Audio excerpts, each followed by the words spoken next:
আমার বিয়ে হয়েছে 4.5 বছর হতে চলল।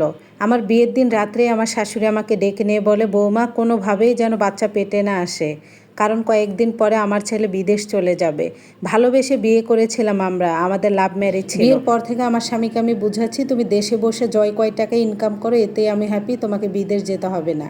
কিন্তু আমার শাশুড়ি এতে রাজি ছিলেন না, উনি বারবারই বাধা দিতেন। আমার স্বামী যখন বিদেশ যায় তখন আমাকে বলে যায়, টেনশন করো না, 1 বছর পরেই আমি ফিরে আসব।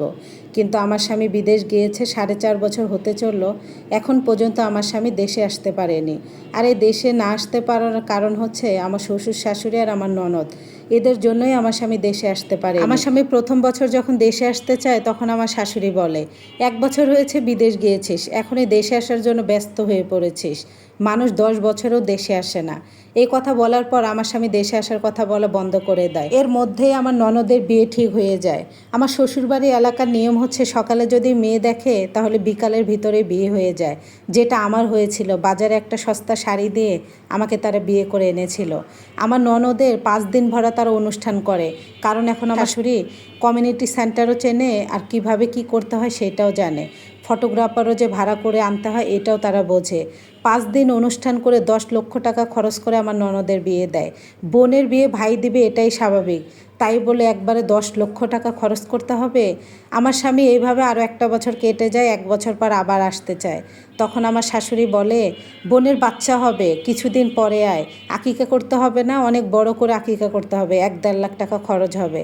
আবার আমার স্বামী 1-1.5 লাখ টাকা দিয়ে দেয়। সেই টাকা দিয়ে আমার ননদের ছেলের ধুমধাম করে অনুষ্ঠান করে।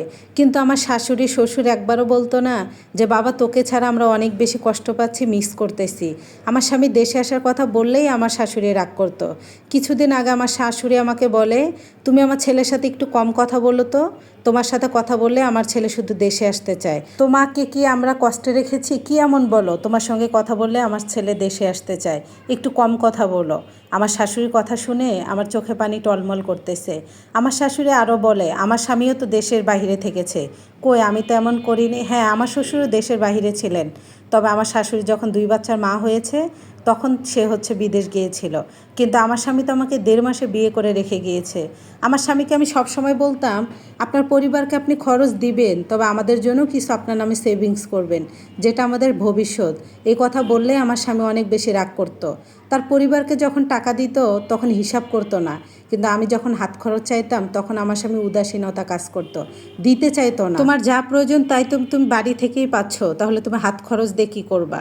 কিন্তু এক পর্যায়ে ঝগড়া করে আমি তার কাছ থেকে আমার হাত খরচটা নিই। আর সেই হাত খরচের টাকা দিয়ে আমি একটা ডিপিএস করেছি, যা 3 বছর প্লাস। আমার যে একটা ডিপিএস আছে আমার স্বামী আমার শ্বশুরবাড়ি বানো সেটা কেউ জানে না। কিছুদিন আগে আমার স্বামী আবারও বলে, মা আমি দেশে আসব। আমার শাশুড়ি তখন বলে, বাড়ির কাজটা শেষ হোক তারপর তুমি দেশে এসো। আর তাদের সঙ্গে কি কথা হয়েছে আমি বলতে পারি না। 15 দিন ধরে আমার স্বামীর সঙ্গে আমি কোনো কথা বলি না। আমার শ্বশুরবাড়ির মানুষের যে চালচলন বা যাদের যেভাবে টাকার প্রয়োজন হচ্ছে, আমার স্বামী আরও 5 বছরে দেশে আসতে পারবে কিনা তার সন্দেহ আছে। এগুলো নিয়েই কথা কাটাকাটি হয়ে আমরা দুইজন কথা বলি না 15 দিন ধরে। আমার স্বামী অনেকবার ফোন দিলেও আমি রিসিভ করি না। 2 দিন আগে আমার শাশুড়ি আসল রূপ আমার সামনে ক্লিয়ার হয়েছে। আমার ননদের স্বামী পোস্টিং হয়েছে সিলেটে।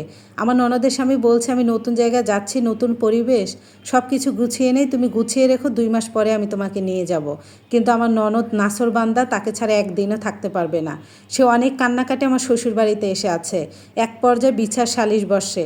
বিচারে যখন বারবারই বলে আমার ননদের স্বামী তার শ্বশুরবাড়ির মানুষেরা যে ছেলে অন্য জায়গায় পোস্টিং হয়েছে, গেলে তারপর বউকে নিয়ে যাবে, কিন্তু আমার ননদ তাকে ছাড়া একদিনও থাকতে পারবে না। বিচারের মাঝখানে আমার শাশুড়ি বলে ওঠে, কম বয়সী মেয়ে, যুবতী মেয়ে, স্বামীকে ছাড়া কিভাবে থাকবে?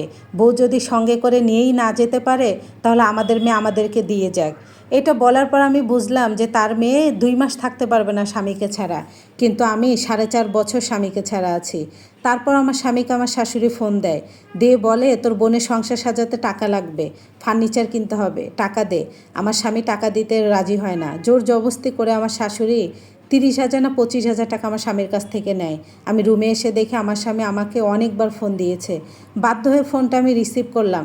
রিসিভ করার সঙ্গে আমার স্বামী কান্না করে দিয়েছে। পুরুষ মানুষ তো কাঁদতে পারে না, আবার তারপরও থাকে প্রবাসে।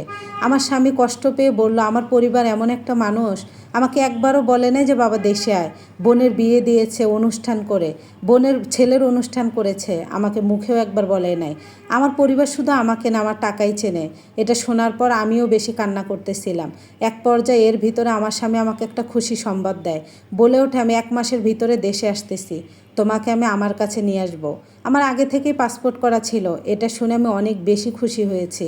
আমি জানি আমার স্বামী অনেক বেশি সেভিংস করেনি, আমার জন্য কোনো বাড়ি গাড়ি কিছুই করতে পারেনি, কিন্তু আমি তো আমার স্বামীর কাছে থাকতে পারবো, ছোট্ট একটা সংসার পাবো। এটা একটা আপুর লাইফ স্টাইল। ধন্যবাদ সবাইকে।